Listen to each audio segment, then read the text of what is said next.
Let's talk a little USC recruiting as the Trojans. They're absolutely on fire when it comes to the 2026 class. And currently, they have the number 2 ranked class in the cycle. But after this weekend, USC could be making a legit run at the number 1 class. We got Scott Schrader from USC. He's going to take us behind the scenes of a massive visit weekend out in USC. So before we get going, Trojan fans, you guys do me a favor right now. Hit the subscribe button to the On3 Recruit channel. We're trying to get this thing to 100K. We need USC fans to be a part of it. Jump on board, hit subscribe. All right, let's bring in Scott Schrader from USC. Some big names on campus. You had commits like RJ Sermons, Xavier Griffin. They were big names to have on campus this weekend. But seeing Chris Henry Jr. there, Jonas Williams there, I mean, this was quite the event that USC put on. So let's start with number 1 wide receiver from Mater Dei High School, Chris Henry Jr. Scott, was this a significant visit? Was this his first trip to USC this year, in a couple weeks, a couple months? Yeah, I think this was probably his first visit to USC. I don't even think he showed up last season. So it was his first visit to USC probably since last spring, summer, right on the cusp of when the transition went from there, maybe in June or something like that. So it's been a while for him. I was mildly surprised that he was on the visit list. We weren't surprised he showed up, but it's one of those things where all things that we hear. It seems like he's pretty solid with Ohio State. Oregon's making a strong run, but you never know. Something like this, as we were talking about earlier, something like this might lead to another visit, and then another visit after that, and next thing you know, you're in a full-fledged recruiting battle with a few schools. So yeah, it was not surprising, shocking, but it was kind of surprising he was on our list. Yeah. And, as we head into the dead period in February for a month, we'll have a chance to see if Chris Henry comes out of this and shows back up at USC, maybe for a spring practice. Then does he schedule an OV in the summer? But do you think that a visit like this was imperative for USC and Chris Henry to even be a thing moving forward? Well, I look at it this way. USC hired, a new receivers, inside receivers coach, tight end inside receivers coach. I don't know exactly where they plan on playing Chris Henry at USC, but I think they hired a guy that was really, really connected as well as any coach we've seen with the Southern California kids in the Southern California program, in Chad Savage. He came from Colorado State, but he made Southern California his second home, and I've never heard high school football coaches talk about another college coach quite the way that collectively the coaches in Southern California do. So, I think that there's a big part of maybe they've got a new coach there that could be recruiting Chris Henry, and obviously that would be significant. So, I do think that getting him on campus for this past weekend on Saturday was a big deal because it was a pretty darn impressive group. It was probably the most impressive group of early February visitors I've seen in a long time.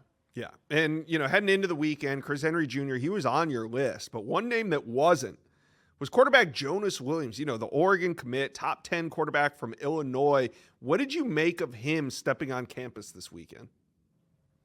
It's interesting is that, their main target for 2026 has been Ryder Lyons. But those of us that know anything about what's going on with his recruitment understand that he's really going to be a class of 2027 prospect when he's after he serves his Mormon mission. So USC was needing to pursue some 2026 quarterbacks.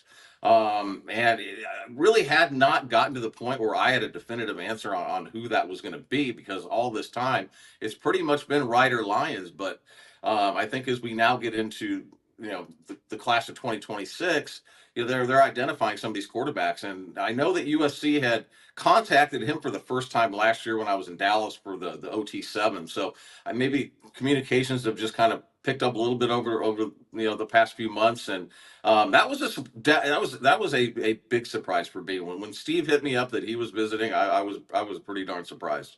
All right, so another prospect I want to talk about, important target on campus for defensive line coach Eric Henderson, was 4-star D lineman Tom Topui. He's also teammates with Chris Henry, so that was probably a good sign that both of them were there. Where do you think Tom stands with USC right now? Yeah, I think I'll put him kind of in the same category as Jonas in a little bit, in that I think it was just significant that he showed up when he walked out of the sprinter van yesterday. You can't help but recognize Tom Tom.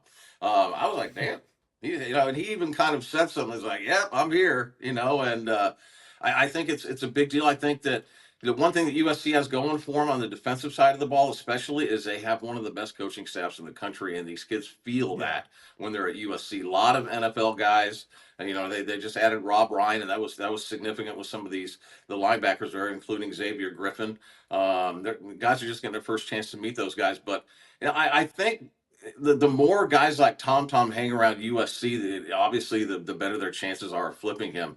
I would say 2 months ago, I thought the chances were probably next to zero, but he shows up yesterday and kind of says some of the things he did about the visit and about the USC football program. That changes our perspective a little bit. Yeah. All right. So huge weekend at USC. You guys do a phenomenal job of covering. We're only scratching the surface here. But I wanted to open it up to you. Who else do you think that USC made a big impression on this weekend? Well, another guy that was a surprise that showed up was Tiki. Now I'm not sure how to pronounce his last name. I haven't met him. Tiki, is it Tiki Hola Sounds good to from me. Texas? That sounds good to you. This is when we needed a friend from Texas to help us out here. Anyway, he's an extremely talented defensive lineman from Bastrop, Texas, which is just outside of Austin. And USC made a late visit there. I think it was Thursday. Sean Nua and Lincoln Riley showed up for a school visit, and him turning around and showing up at USC yesterday. I think that would have to be at the top of my list for making a strong impression on somebody. So he's a guy that we expect to be back again and ultimately take an official visit. Some other guys that they've really been recruiting for a while and kind of been in a really good shape with. Devon Benjamin from Oaks Christian. I think it's kind of turning into USC Oregon battle there, and USC kind of feels good about them. Oregon feels good about where they stand. Um, uh, Samote Katoanga from Jay Sarah, really, really, really impressive edge prospect from San Juan Capistrano. He's another guy that there's predictions in. Steve Wilpong's put a prediction in for him. I would if I knew he had an announcement date. Also for USC, so I think that was another guy they made another strong impression with.